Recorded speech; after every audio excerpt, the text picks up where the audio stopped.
Russia might drag another unrecognized state into the war against Ukraine. We are talking about the so-called Transnistria, officially the Transnistrian Moldavian Republic. De jure, this is the territory of Moldova, de facto an unrecognized republic controlled by the Kremlin. The other day, a series of explosions took place there. The first incident occurred near the so-called Ministry of State Security. They were not far away from here. There were 3 explosions and people fled. I live here, and they already called and said that it was blown up. First they said grenades, then they said from a grenade launcher.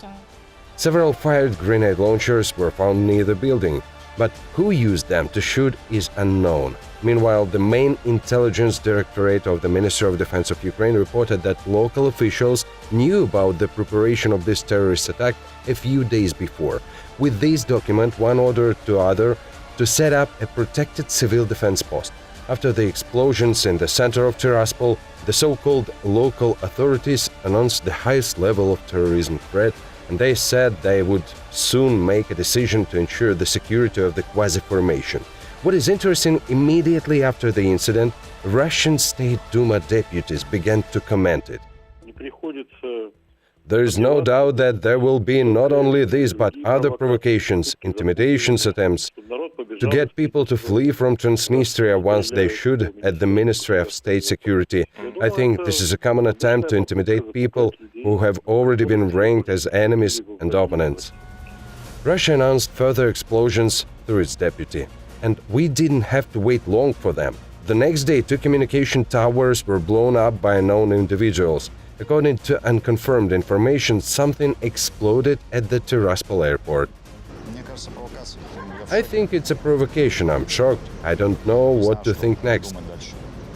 Meanwhile, kilometer-long queues appeared on the border between the self-proclaimed Transnistria and Moldova. People left the unrecognized region en masse. After all these events, Moldovan President Maia Sandu convened a meeting of the Supreme Security Council. Afterwards, she said that the explosions in the so-called Transnistria were attempts to endanger peace and security in her country. Among the reasons for the deterioration of the situation in unrecognized Transnistria, she named tensions between security forces within the region.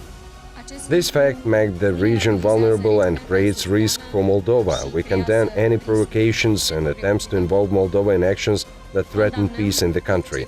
Chisinau still insists on a peaceful resolution of the Transnistria conflict.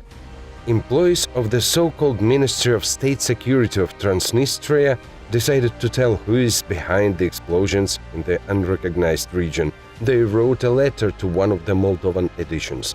They emphasized that the destabilizing actions were coordinated by the Major General of the Main Directorate of the General Staff of Russian Armed Forces.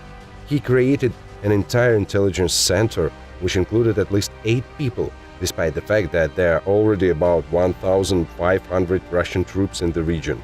The Kremlin calls them peacekeepers, but in fact they are the occupation forces. They have been in Moldova since the late 90s when they supported local separatists. One of the group's tasks is to protect the arsenal near the village of Kovbasna, a few kilometers from the Ukrainian border. Soviet artillery shells, missiles, air bombs and ammunition are still stored there, in total more than 21,000 tons.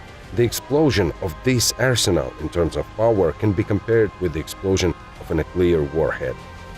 And in the morning of April 27th, the so-called local law enforcement agencies reported shots were heard near those warehouses. Several drones were also spotted in the sky above the arsenal. They were allegedly launched from the territory of Ukraine. It is the Kremlin style to accuse Ukraine of what it didn't do.